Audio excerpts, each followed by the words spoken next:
Time for another episode of Sales Lead Management Association Radio, SLMA Radio, the longest running program here on the Funnel Radio Network. Brought to you once again by the good folks at the Sales Lead Management Association. If it has to do with sales or marketing, it probably starts here with the Sales Lead Management Association.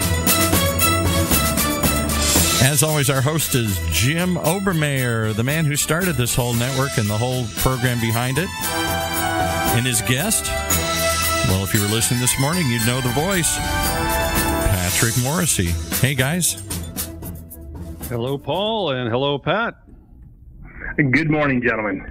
Before you guys jump into it, I got to tell you. Good session this morning? Oh, I got to tell you, Pat had me asking him some questions here and explaining to me. I think he came up with two mind-blowing things. Everybody listening to this show should go back and listen to Revenue Optimization Radio show from today. Two things he talked about. It was really about we all get lost in translation when it comes to data. We don't know what the data is telling us and what it's saying. But beyond that, the whole transformation of sales from maybe you're not selling something anymore. You're selling a subscription to something. You're not selling them a car. You're selling a subscription to a car I'm going to bring you every week here or a month, or guitars or something here. I thought that was fascinating. And the whole idea of how you used data to make decisions. It's Moneyball. It's the way they transform baseball with stats. It's not just get up there and pitch them something and try and hit a home run there, Casey. Pat, you seemed to impress him this morning. You did. I hope there's many more of those, and I hope you guys will touch on some of that today. I know you're talking about how company presidents fail to solve bickering between sales and marketing. Boy, they just want to stay out of that one, don't they? Yep. Well, I've got a rant here, and I've asked Pat to come in. I call him Patrick, but I think you go by Patrick or Pat? Well, I've been called worse. See, Pat is fine with me, but feel free to go with whatever works. All right, Patrick. I like those given names. He's the general manager at Altify, Upland Altify, and responsible for all the business operations. Previously was the chief marketing officer at Altify. Prior to joining Altify, he was the CRO of Simpler, where he managed the sales, marketing, and customer success organizations, delivering 100% annual growth. Boy, I bet you're in demand. Patrick also held multiple executive positions at Salesforce.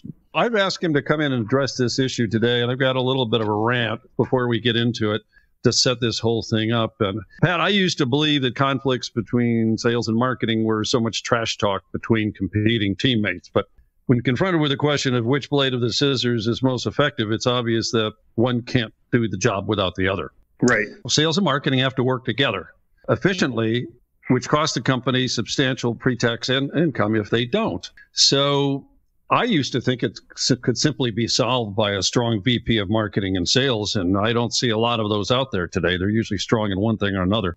I think the blame goes to the insecure managers of these departments, the head of marketing, the head of sales, who are ignored by the more insecure company presidents. Now, bear with me just a minute so I lay this thing up a little bit. Leadership has its responsibilities to minimize the conflict within the company for the benefit of the investors and the bottom line. That this issue between sales and marketing has been allowed to fester for the last 50 years can only be laid at the doorstep of the company president. When a conflict is allowed to fester, it bubbles up, and the company president most often wimps out and says, "Let them fight it out." Now, how stupid is that? If the company president or GM here, hint, can't define the roles for the players and damp down the conflict in the ranks, the result is a waste of time within the departments, misspent money, marketing and people, lost sales, ineffective sales forecasts, and disappointed investors. I think the current cop-out, which is the setup for this whole thing, presidents have turned to software to solve a personnel issue.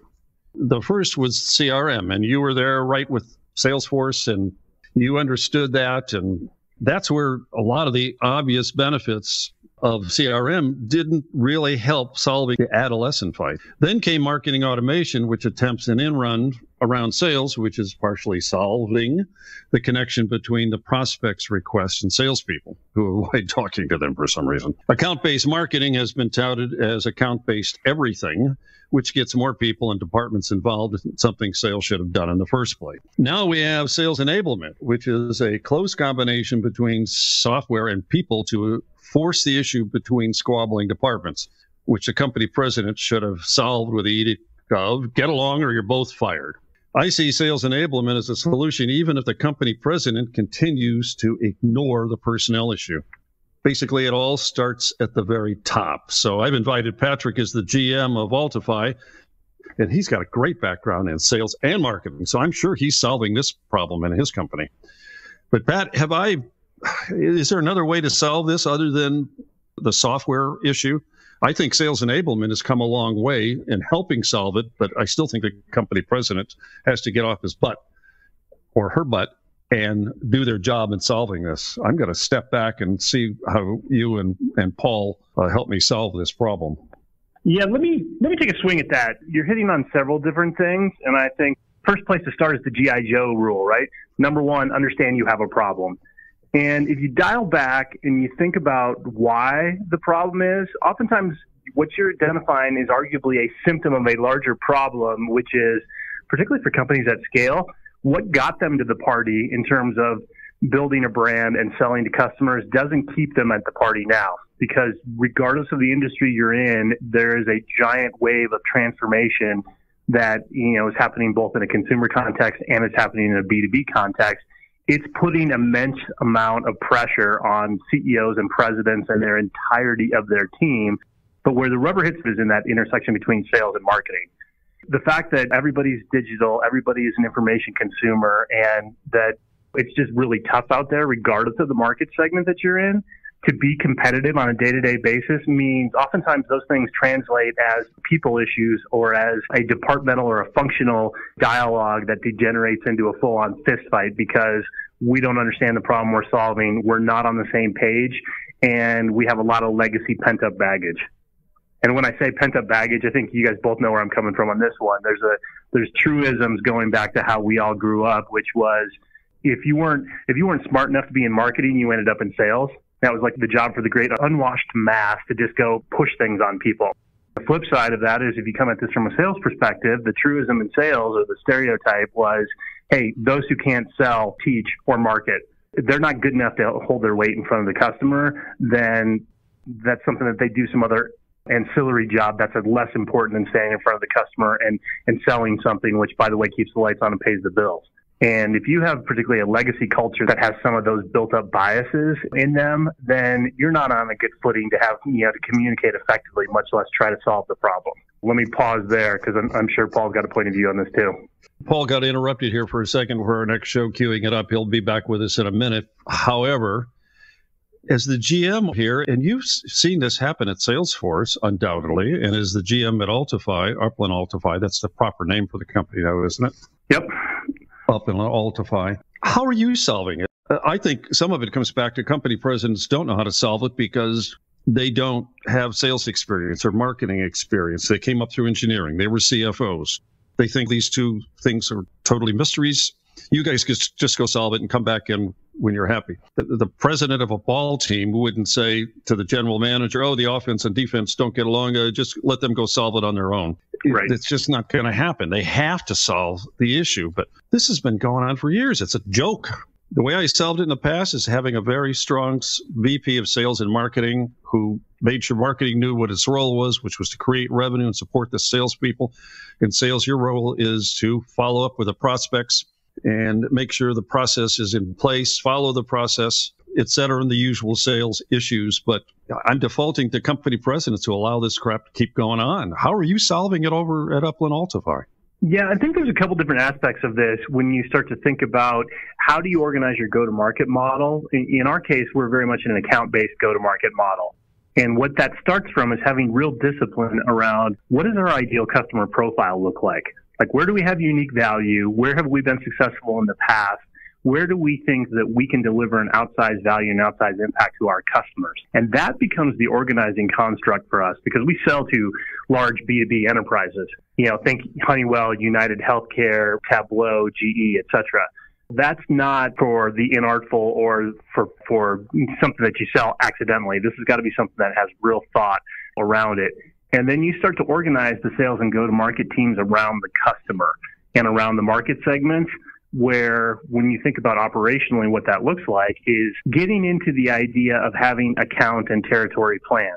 Not just we're going to put people on the field, but we need to really organize ourselves to be strategic and not just tier these customers, but have a joint point of view and a common nomenclature and methodology around our go-to-market strategy, our methodology, and then ultimately we want to keep scoring the same way. And part of, I think, how you solve that problem is whether it's here or elsewhere, and in smaller companies, oftentimes startups, or if you're an A, B series company, C series company, oftentimes the heads of sales and the heads of marketing get themselves invited to the boardroom as they're trying to decode the art of the possible. Mm-hmm. What I've seen be successful is that you have sales and marketing presenting together. They have to have a common process and pipeline and sets of measurements, but they have to be held accountable at the management level and at the board level around delivering revenue together. And the implication of that is, and you touched on this a little bit in your rant up front, is you can't have one or the other. Products don't sell themselves, and you need marketing, but the bias or the implication here is that marketing's part of the revenue team. Everybody's part of the revenue team. So this whole us and them thing is very last century. In the world we live in now, and the fact that everything is purchased and delivered as a subscription means you got to keep the customer over a long period of time. So you need to start from the customer, the market, the profile. Then you need to have a shared point of view around metrics and process. And you need to have joint accountability for the delivery of the revenue. I know this was a surprise for you because I didn't lay the sales enablement issue in there when I asked you to come on, and your company is a sales enablement company. I think that sales enablement, the whole philosophy behind sales enablement that gets all the team members working together, it goes a long way to solve this issue. It isn't account-based marketing. It isn't the CRM. And it's not marketing automation. We needed something else other than the company president knocking his heads together. Right. Speak up a little bit more about the sales enablement part of it, if you would. Yeah, I think that there's a couple pieces of the puzzle on sales enablement. One is to think about sales enablement as more like training and coaching and ongoing effectiveness for the entire team. Because it's not just this notion of enablement, again, is a little bit of a will help you. But again, you have the loss in translation piece. So I have a great example from actually talking to some executives over in Europe at Autodesk, where they talked about the fact that, hey, sales and marketing didn't get along very well together. And part of the issue was less about the enablement of the training function, but that from a salesperson's perspective, marketing is spending a lot of energy building these very beautiful, high fidelity, websites and brochures and all the other things that didn't resemble what the salespeople were doing and talking about and presenting day to day. And it wasn't until they sat down together and had a look at insight maps and account plans and really said, here's the problems we're solving for our customers. And once we're talking in the customer language, I think that changes the game. And then two, here's how we're orchestrating our solutions around delivering value. And it was a big aha, and it's the type of sales enablement that very rarely happens. It's not just about, do you know the product, do you know the pitch? It's, do you understand the customer, and do you understand the view on the street, and do we all in the room understand our unique value? This gentleman said, hey, it was a game changer for us because fundamentally it changed marketing's understanding of what we were solving for. And by virtue of that, it changed what were being produced. And once they started producing these new things, it changed the game in terms of sales and marketing, because now we're speaking the same language. Now we're really focused intently on the customer, and that's helping everybody be more successful. Well, I started in marketing years ago in my first jobs for 10 or 12 years, and it only took me a year or so of being in marketing to realize that I couldn't create the brochures, I couldn't create the websites, I couldn't create any of the collateral because I didn't know what the salespeople were saying in the field. Mm-hmm. I didn't know what they were presenting. I didn't really know the benefits. I knew the product managers, what they said were the benefits. So once I started going to the field and traveling with salespeople and going on sales calls and taking notes and understanding it, not just one rep, but a bunch of reps, that's when the lights went on. When I moved up in the Beckman organization to a much higher level, I made our marketing people at that time take sales training classes, and anybody in management had to take a sales management class. So they understood what the sales managers were going through and the salespeople. And they had to understand how to sell. They didn't have to sell, but they had to understand how to sell. And once that happened, things changed substantially. for those two departments that started getting along. I started in marketing fighting the same way that most of us do when we start off in marketing, those darn salespeople. We're going to have to take a break here to pay some bills, as Matt Hines would say on his program. He's going to follow up here in a little while with the Sales Pipeline Radio. We're going to pay some bills here, and we're going to hear from a very interesting company. Paul, are you ready? I am. Hear from Sales Acceleration. Well, just a quick break to remind you that Sales Acceleration, they understand that leading and growing your company is hard work. Many business leaders don't have the time or the energy they need to grow their sales and put a strategy in place that'll work for years to come. So if you're tired of not having a clear path, it's time to take the next step and partner with a sales leader who has been down this road before, who can guide you to sales success. If it's structure and strategy that you seek, there's a place to find it, salesacceleration.com. That's sales, X, acceleration. Use the letter X, X-C-E-L-E-R-A-T-I-O-N, salesacceleration.com. Okay, back to you guys here. Is it possible? Is this a war that's just never ending? Or can we strike a peace and can't we all just, as Rodney King once said, can't we all just get along? It's interesting, Paul, you say that, because I think Jim was just hitting on part of the keys to unlocking the conflict, which is particularly from a marketing perspective. And I saw this back at my time at Business Objects. I joined in the product marketing department. And the first thing I did is do the company onboarding week one. And then week two, I did the sales onboarding with the idea or the insight, much like you were just pointing to, Jim, that if you don't understand how salespeople sell and what they're up against and what they're doing, then you're not going to be successful in marketing. And we're not going to be able to cross the bridge or get out of the infighting that's keeping us from doing the right thing in front of the customers. And one of the best examples I ever saw of the way to clue in the marketing team to the behavior of that group of Business Objects, and Dave Kellogg ran marketing. And he used to put out a survey to the field twice a year. And it had two questions on it. Question number one was, it was a pick list of everybody in the marketing team around the world. And question one was, please multi-select, please tick how many of these people you know. And question number two was that same list again, please select how many of these people have helped you win a deal. And as you might suspect, that generates all sorts of aggravation. And those of us who are in product marketing roles and more public speaking roles and whatever, over-index on that. And what he was trying to do was prove a point. He was trying to send a clear message to the salespeople and the marketing team that, hey, this us and them thing isn't okay. We exist to help sales sell. We exist to help serve the customer.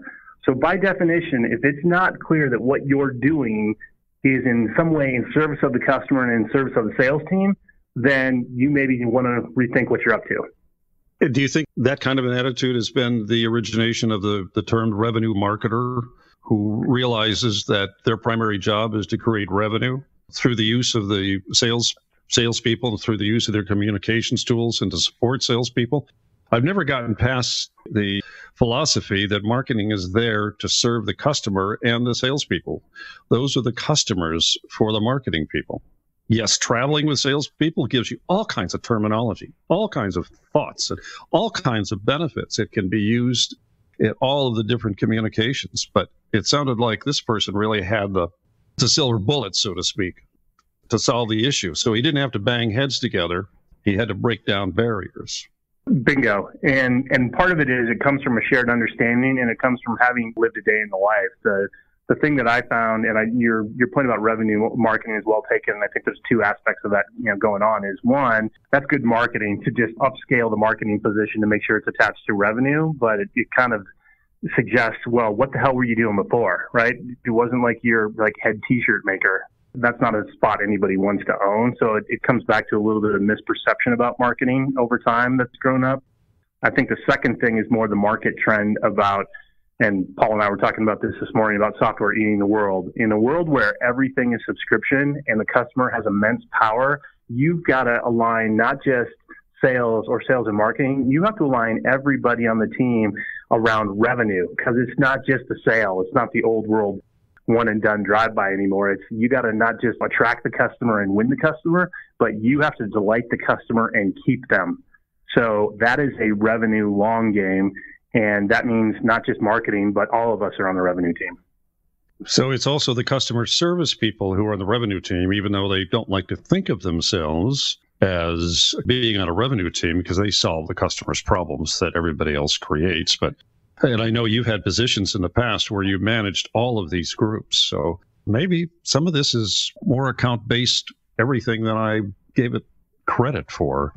We've only got a couple minutes left. Can you give us 3 things that the marketing people should be able to do to solve this issue, the marketing management staff? Yeah, I think number one, a couple tactical things and maybe a strategic thing. Number one is think about business development and think about pipeline development and everything that you do as in service to the customers and to the salespeople. That puts you in the right kind of footing to have productive dialogues. The second thing I'd say, particularly from a marketing perspective, is when I talk to people and I'm hiring marketing talent, I always want to know if they spend any time selling, or if they haven't spent time selling, if they're on a marketing team today, how often are they out in the field with salespeople? Because that's a tell, and with 99% certainty about what is their acuity about the role of marketing and the intersection with sales. And I think the last thing, again, more strategically, is the way to get out of the S&M friction is really start from organizing around the customer and organizing around counts and opportunity plans where you bring everybody to the table, but it starts from what is the customer trying to accomplish and how do we help, and then figure out how to marshal all the resources in sales and marketing and success and everything else, against that end game. If you're focused on the customer, then good things happen. One company I was at, I was the head of sales, and I moved my office next to the marketing management, VP of marketing. We got along very well, and then we took the doors off of our offices, so people saw that we were more transparent. We've got a minute left. What would you tell the sales managers to do to solve this issue? I think what I would invite sales managers to do is bring them to the meetings, bring them to the customers, give them front row exposure, because complaining helps no one. But the more that they understand about you and what you're up against, what your team is up against, the more you will find them to be willing participants. Because nobody in marketing got up today to suck or to be ignored or to be irrelevant. And so make them part of the solution, not part of the problem. Okay. Paul, go ahead. Paul's got a comment. I have an observation. I couldn't help but hear the word S&M, and I thought immediately, maybe this is really a sadomasochistic relationship where they're bound to beat each other up forever here. Maybe they just like it that way. Pat, it's all yours. Well, it doesn't have to be that way. Not at all. Sales and marketing, S&M. When you said an S&M, I thought it really is an S&M relationship here. I think you two are spending too much time together. Patrick Morrissey, General Manager at Overland Altify. How does someone reach you, Patrick? And thank you for answering the questions today. I think you took me down off my perch and made me realize that it's not always the company president that has to solve this. It's not necessarily a personnel issue that he has or she has to solve it. How does someone reach you, Patrick? You can get a hold of me at pmorrissey@uplandsoftware.com, or you can find me on LinkedIn, or you can get some more information because we spend a lot of time talking and helping organizations around orchestrating the revenue team, and there's a wealth of detail and documentation and white papers and research at altify.com. You've been great today, Patrick. Appreciate the open-ended discussion. I think you've come up with ways to solve it, and you've done it yourself. So nothing better than someone who's done it that explains it to us. Patrick, thank you very much. Paul, let's go over to you, and we're going up to CRM Radio, then Sales Pipeline Radio, and then Azure Sales Strategies, and then, we got so many programs today, Paul. I better get out of the way.